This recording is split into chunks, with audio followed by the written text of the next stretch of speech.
2021년 3월 3일 수요일 새벽 예배를 하나님께 드리도록 하겠습니다. 기도하시겠습니다. 은혜와 자비가 충만하신 하나님 아버지, 진실로 감사를 드립니다. 이 새벽의 시간도 우리에게 허락하여 주시고 하나님께 나아와 기도하며 주님께 우리의 마음을 쏟아놓을 수 있도록 인도하여 주신 것 감사합니다. 오늘 하루의 삶도 주님께 맡기며 주께서 주신 놀라운 은혜를 누리며 살아가는 오늘 하루의 시간이 될 수 있도록 도와주십시오. 말씀을 통하여 우리의 눈을 여시고 하나님의 뜻이 무엇인지 발견하며 또 그것에 순종하기를 다짐하는 우리 모두가 되게 하여 주시옵소서. 예수님 이름으로 기도합니다. 아멘. 오늘 함께 살펴보실 하나님 말씀은 요한복음 11장 38절에서 44절까지 말씀입니다. 제가 가진 성경으로 신약성경 166페이지 제가 읽도록 하겠습니다. 이 예수께서 다시 속으로 비통히 여기시며 무덤에 가시니 무덤이 굴이라 돌로 막았거늘 예수께서 이르시되 돌을 옮겨 놓으라 하시니 그 죽은 자의 누이 마르다가 이르되 주여 죽은 지가 나흘이 되었음에 벌써 냄새가 나나이다. 예수께서 이르시되 내 말이 내가 믿으면 하나님의 영광을 보리라 하지 아니하였느냐 하시니 돌을 옮겨 놓으니 예수께서 눈을 들어 우러러보시고 이르시되 아버지여 내 말을 들으신 것을 감사하나이다. 항상 내 말을 들으시는 줄을 내가 알았나이다. 그러나 이 말씀을 하옵는 것은 둘러선 무리를 위함이니 곧 아버지께서 나를 보내신 것을 그들로 믿게 하려 함이니이다. 이 말씀을 하시고 큰 소리로 나사로야 나오라 부르시니 죽은 자가 수족을 베고 동인 채로 나오는데 그 얼굴은 수건에 쌓였더라. 예수께서 이르시되 풀어놓아 다니게 하라 하시니라. 아멘.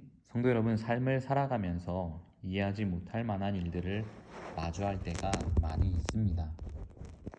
악인이 형통하며 많은 부를 가져가는 모습과는 반대로 선하고 하나님의 뜻을 신뢰하는 성도들이 겪고 있는 여러 가지 문제들을 볼 때 그러합니다. 일평생 하나님과 교회를 위해 충성하며 살았던 권사님들이 치유되기 어려운 병에 걸렸다는 소식이나 어려운 교회 성도들을 위해 남모르게 생활비를 지원해 왔던 장로님의 사업이 어려움을 맞이하게 되었다는 소식, 복음 증거를 위해 수고하고 있던 선교사님에게 갑작스럽게 들이닥친 사고로 인하여 아내와 아이들을 잃어버리는 소식, 이런 소식들은 늘 우리의 마음을 어렵게 만듭니다. 도무지 선하신 하나님께서 허락하신 것이라고 생각하기 어려운 상황들이 우리 주변에서도 경중의 차이는 있지만 우리에게도 많이 일어나곤 합니다. 오늘 예수님과 함께 나사로의 무덤 앞에 서 있는 마르다와 마리아가 그런 심정이지 않을까 생각해 봅니다. 늘 하나님의 아들이신 예수님과 함께 가깝게 교제하고 있던 남매에게 갑작스러운 오빠 나사로의 죽음은 견디기 힘든 고통과 슬픔이었음이 분명합니다. 11장 4절을 보면 예수께서 들으시고 이르시되 이 병은 죽을 병이 아니라 하나님의 영광을 위함이요 하나님의 아들이 이로 말미암아 영광을 받게 하려 함이라 하시더라 라고 되어 있습니다. 예수님께서 이런 말씀을 하셨고 그 말씀이 마르다와 마리아에게 들렸다고 생각해 보시기 바랍니다. 그것이 정말로 이들에게 위로가 되었을까요? 그들의 생각에는 속히 오셔서 고쳐주셔야 할 것 같은데 예수님은 이 말씀을 하시고도 이틀을 계시던 곳에 더 머무르셨다라고 성경은 기록하고 있습니다. 분명 예수님께서 나사로의 이 병은 죽을 병이 아니라고 하셨는데 나사로는 곧 죽어버렸습니다. 오빠의 죽음을 확인했고 이미 무덤에 그 시체를 넣은 지 4일이 지난 상태에서 예수님께서 그들에게 이르시게 되었습니다. 성도 여러분, 마르다와 마리아에게 소망이 있었을까요? 오빠가 죽고 난 뒤에 나흘 뒤에나 예수님께서 그들을 방문하셨으니 그들에게 실망감이 아주 크지 않았겠습니까? 이런 상황에서 예수님을 믿는 것, 예수님을 신뢰하는 것은 아무래도 불가능해 보입니다. 아무리 예수님과 그 가족들이 가까운 사이였다 할지라도 원망을 하며 따져 묻는 것이 오히려 일반적으로 보인다라는 것이지요. 예수님, 죽을 병이 아니라고 하셨는데 한번 보십시오. 오빠가 이미 죽지 않았습니까? 무덤을 보십시오. 돌을 굴려 봉한 지 벌써 나흘이나 지나버렸습니다. 어찌 이렇게 늦게 오셨습니까? 예수님께서 계셨다면 오빠가 죽지 않았을 것입니다. 이렇게 말하는 것이 오히려 더 자연스러워 보입니다. 실제로 이 정도의 격한 반응은 아니었으나 마르다는 21절의 말씀을 통해 나사로가 아팠을 때 예수님께서 부재하셨던 것에 대한 아쉬움을 토로하고 있습니다. 또한 그 동생 마리아는 32절의 말씀에서 같은 아쉬움을 예수님께 말하고 있는 장면을 우리가 보게 됩니다. 예수님은 마르다에게 내 오라비가 다시 살아나리라 라고 말씀하셨지요. 성도 여러분, 우리는 여기서 예수님의 초점이 죽은 나사로에게 있지 않음을 기억했으면 좋겠습니다. 예수님은 이 두 여인에게 다가서자마자 바로 죽은 나사로의 무덤으로 달려가서 나사로를 살리시고 무덤에서 나오라고 명하지 않으셨다라는 것입니다.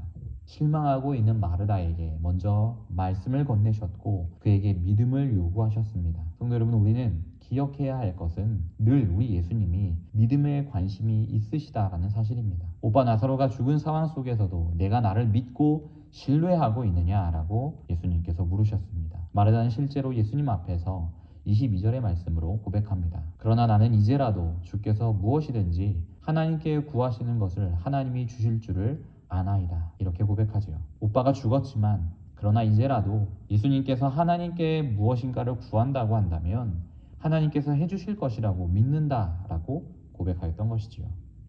그러나 그녀의 믿음은 다시 흔들리고 말았습니다. 오늘 읽었던 본문 39절은 마르다가 결정적인 순간에 신뢰하지 못하고 있음을, 믿지 못했음을 보여주고 있습니다. 39절에 예수께서 이르시되 돌을 옮겨 놓으라 하시니 그 죽은 자의 누이 마르다가 이르되 주여 죽은 자가 나흘이 되었음에 벌써 냄새가 나나이다 라고 했습니다. 객관적인 문제 속에서 예수님께서 모든 것을 할 수 있다고 고백했던 마르다였지만 그의 주관으로 볼 때 오빠가 살아나는 것은 도무지 불가능하다고 여겼습니다. 그녀가 가진 개인의 문제 속에서는 하실 수 없다고 하는 불신이 그의 마음에 자리 잡고 있었던 것이지요. 성도 여러분, 우리도 마찬가지입니다. 하나님께서 우리 교회의 공적인 기도 제목, 내가 기도하고 있는 다른 사람들의 문제들은 응답해 주실 것이라고 쉽게 믿습니다. 그 방면에 있어서는 우리 주님이 분명한 능력자라고 고백합니다. 그러나 이것이 내 문제로 왔을 때, 내가 겪고 있는 이 문제에 해당해서는 우리가 주님을 온전히 신뢰하기가 정말로 쉽지가 않습니다. 경제적이고 개인적이고 정신적이며 관계적인 나의 문제만큼은 아무리 주님이시라도 어렵다고 말합니다. 정말로 지독한 불신이 아닐 수 없습니다. 우리의 이러한 불신, 그리고 마르다의 이런 불신 앞에 우리 예수님은 기도하셨습니다. 이 부분에서도 참 놀라운 것은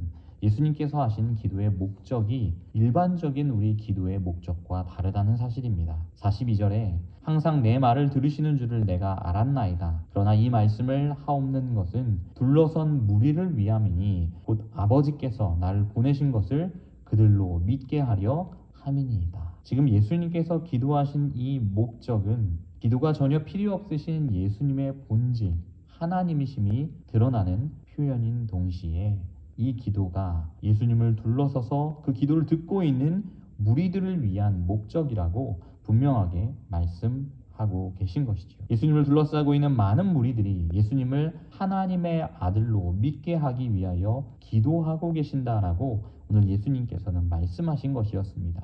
불신에 가득 차 있는 마르다, 오빠를 잃은 슬픔을 가지고 있는 마리아, 그들을 불쌍히 여기만 찾아온 조문객, 예수님을 조롱하는 유대인들에게 예수님께서 진정한 부활이시며 생명이심을 나타내시고자 지금 기도하고 있다라고 말씀하셨지요. 그리고 예수님은 나사로에게 나오너라 라고 명령하셨고 예수님의 명령대로 나사로는 진정한 부활로 예수님 앞에 나아오게 됐으며 예수님께서 마르다에게 말씀하셨던 대로 하나님의 영광이 그 자리에서 온전하게 드러나게 되었던 것입니다. 사랑하는 서문호교회 성도 여러분, 믿음을 요구하시는 예수님 앞에 마르다는 요한복음 11장 27절의 말씀대로 고백합니다. 이르되 주여 그러하외다. 주는 그리스도시요 세상에 오시는 하나님의 아들이신 줄 내가 믿나이다. 마르다는 분명 이렇게 고백하였습니다. 그러나 이렇게 고백하고도 마르다가 예수님 앞에 여전한 불신앙의 모습으로 서 있는 모습을 우리는 생각하기를 원합니다. 예수님은 그의 모든 사역을 통해 그가 그리스도이심과 하나님의 아들이신 것을 드러내셨습니다. 그것을 통하여 우리에게 믿기를 원하시고 그것을 우리에게 요구하셨지요. 그럼에도 불구하고 수많은 이유를 들어 우리는 예수님을 여전히 불신하고 있는 모습을 보이게 됩니다. 예수님께서 나는 부활이요 생명이라고 직접 말씀하셨음에도 우리는 때때로 우리의 상황 가운데 갇혀 그 생명이시며 부활이신 예수님을 신뢰하지 못할 때가 너무도 많다라는 것이지요. 하나님의 뜻이 어디에 있는지, 그의 선하심이 무엇인지 우리는 죄인된 우리의 본질로서 정확히 알지 못하면서 하나님의 능력과 그 능력이 미치는 범위를 우리 주변까지로 우리는 제한해 버린다라는 것이지요. 하나님의 영광을 보리라고 분명 예수님께서 말씀하셨음에도 내게 일어날 일이라고 생각하지 않는 것이 죄인된 우리의 본질이요 우리의 모습이라는 것입니다. 성도 여러분, 하나님의 영광은 지금도 우리 주변에서뿐만 아니라 우리 안에서도 드러나고 있습니다. 그 영광을 드러내시는 예수께서 우리에게 부활이시며 생명이심을 당당하게 선언하고 계십니다. 죄로부터 죽었다가 살아난 자들임을 우리로 하여금 선포하게 하셨고, 또 예수님만이 참 생명이심을 우리로 하여금 고백하게 하신다라는 것이죠. 여전히 우리는 지독한 불신으로 우리 주님의 마음을 아프게 하는 상황이지만 진정한 부활이시며 참 생명이신 예수님께서 우리에게 이런 믿음을 요구하시고 놀라운 하나님의 역사를 우리 삶 속에 이루어내시며 우리에게 믿음을 요구하고 계십니다. 사랑하는 성도 여러분, 오늘 예수님께서 말씀하신 바와 같이 내가 하나님의 영광을 보리라 라고 선언하셨던 그 말씀을 기억하면서 우리 주변, 우리 삶 속에서뿐만 아니라 이미 우리 안에서 이루어지고 있는 놀라운 하나님의 역사를 생각하며 또한 우리의 삶과 우리의 미래 가운데 이루어질 놀라운 하나님의 역사를 꿈꾸면서 하나님 앞으로 날마다 나아가는 모든 성도님들이 되시기를 간절히 축원합니다. 아멘. 이 시간 함께 기도하겠습니다. 자비하신 하나님, 부활이시며 생명이신 예수님을 오늘 말씀을 통하여 보게 하시니 감사합니다. 하나님의 영광을 보리라고 말씀하셨던 그 예수님의 말씀을 듣고도 신뢰하지 못했던 마르다의 모습이 우리의 모습임을 주님 앞에 겸손히 고백합니다. 우리의 부족을 용서하여 주시고 우리의 지독한 불신을 용서하여 주시고 우리 안에서 이루시는 하나님의 놀라운 역사와 우리 주변에서 하나님께서 여전히 부활이시며 생명이심을 드러내고 있는 많은 증거들을 우리의 육안뿐만 아니라 우리의 영안으로 보고 인정할 수 있도록 하나님 인도하여 주시옵소서. 그것을 통하여 하나님께서 원하시는 뜻대로 살아가며 주의 놀라운 영광을 보며 살아가는 우리 모두가 되게 하여 주시기를 원합니다. 간절히 바라옵기는 우리 교회 70주년을 맞은 우리 서문로 교회가 하나님의 영광을 이루어가는 교회가 될 수 있도록 도와주시고 하나님께서 이를 위하여 준비하는 모든 행사들 가운데 주님의 영광과 주님의 나라가 더욱 온전하게 드러날 수 있도록 도와주십시오. 이를 위하여 수고하는 우리 담임 목사님과 앞서 일들을 감당하고 있는 모든 중직자들에게 성령의 충만함을 입혀주셔서 교회를 이끌어 가시는 그 모든 일들 가운데 부족함이 없도록 도와주시옵소서. 아버지, 교회 안에 많은 환우들이 있습니다. 하나님께서 한 사람 한 사람 찾아가 주시고 치료하여 주셔서 주님의 놀라운 은혜 가운데 다시 회복되고 주님 앞으로 나와 예배드리는 그 순간이 속히 올 수 있도록 도와주시옵소서. 오늘의 삶도 온전히 주님께 의탁드립니다. 예수님 이름으로 기도합니다.